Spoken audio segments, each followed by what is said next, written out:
সময়ে সচরাঙ্গে নামাজে ওরা চাঁদ নাচিয়া বেড়াই রে, ওরা চাঁদ নাচিয়া বেড়াই রে, ওরা একে গোরার নবীন বেশ মোরায়া চাচির কেশ, একে গোরার নবীন বেশ মোরায়া চাচির কেশ, সোনা রঙ ধুলাতে লুটাই রে, গোরার সোনা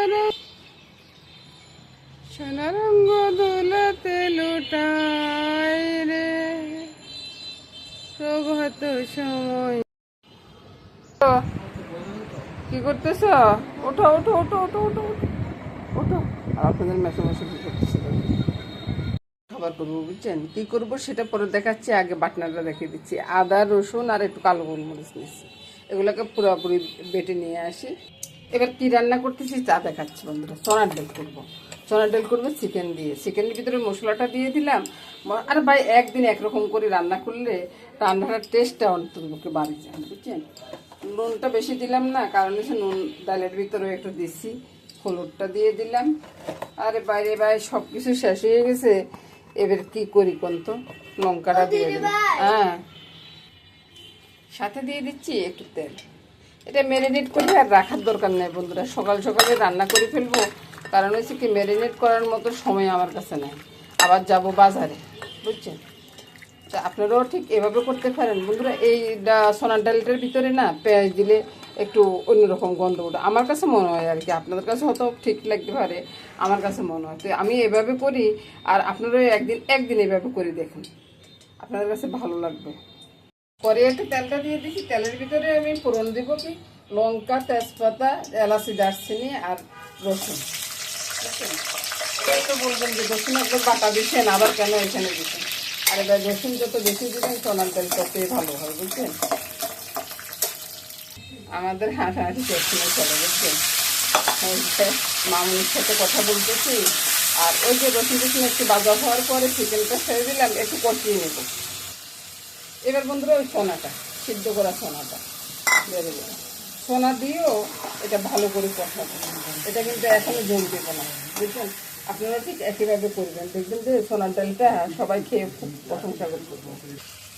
এবার দেখুন, এবার যখন সোনাটা কষানো হয়ে গেছে, আমি এখানে গরম জলটা দিব, বুঝছেন? চুলাটা বন্ধ করে দিই, তারপরে গরম জলটা ছেড়ে দিই।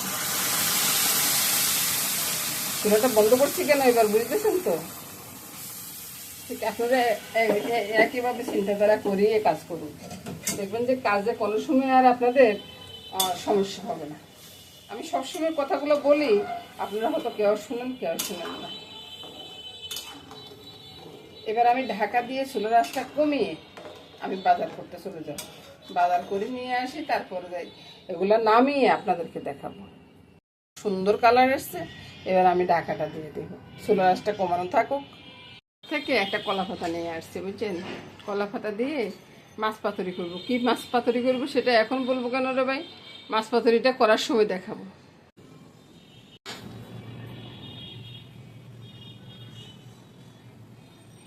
সেতু বিশেষ করে ঘরে তৈরি পরোটা, এটার মধ্যে সাদা কিছু হতে পারে না।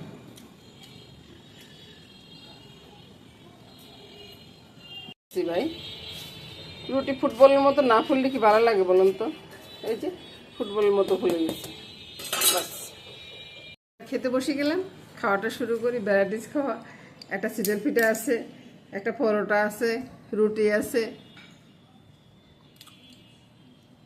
আসলাম রান্না করে, দুপুরবেলা রান্না করার জন্য। সকালবেলা জল খাবারটা খেয়ে তারপরে চলে আসলাম। তো রান্না করব কি বন্ধুরা, আজকে শুধু একটা রান্নাই হবে, আজকে দুইটা রান্না হবে না। একটা রান্না দিয়ে খুব সুন্দরভাবে খাওয়া দাওয়া হয়ে যাবে।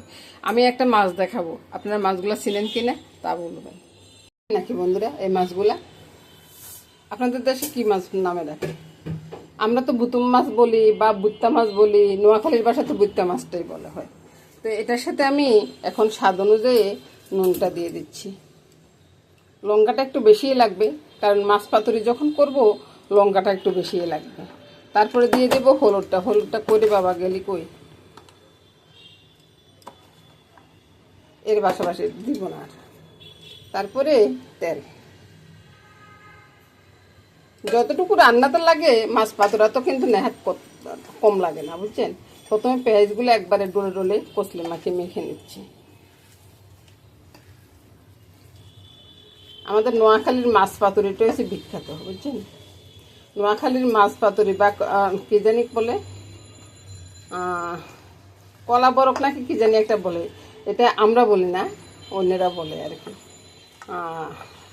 তো এই মাছটা ভালো করে মেখে নিন বন্ধুরা, আর একটু ভালো করে। যত পাতুরির মাছ আপনি যতটা ভালো করে মাখবেন ততই টেস্টটা বেড়ে যাবে, বুঝছেন। তা আমি ভালো করে মেখে নিই আগে। এবার দেখুন মাখানোটা খুব সুন্দরভাবে করে নিয়েছি।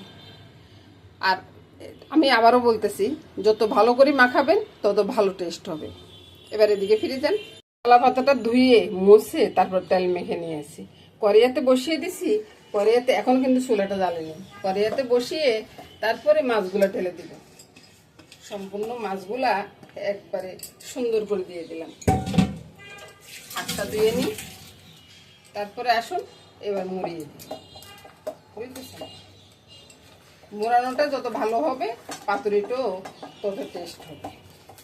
এবার মুড়িয়ে দেওয়া হয়ে গেছে, এবার ঢাকা দিই। ঢাকা দিয়ে চুলার আঁচটা বাড়িয়ে দেব।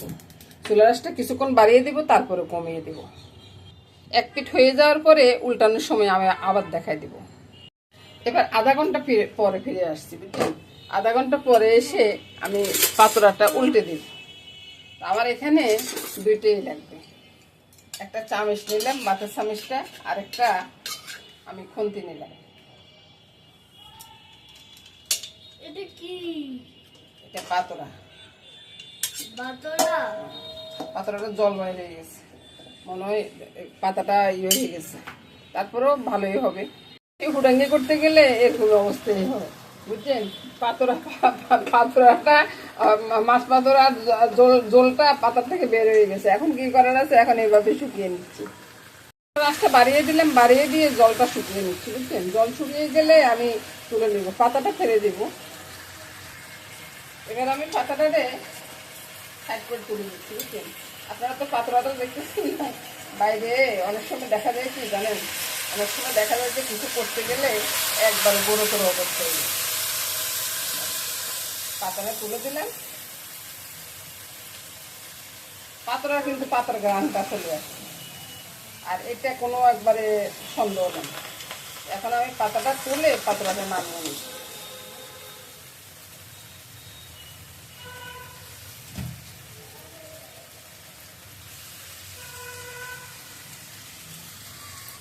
দেখুন তো বন্ধুরা কত সুন্দর কালার হয়েছে, আর তেলটা উপরে ছড়াচ্ছে।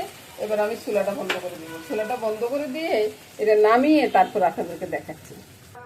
এবার দেখুন পাতুরাটা হয়ে যাওয়ার পরে কেমন লাগতেছে, খুব সুন্দর হয়েছে না।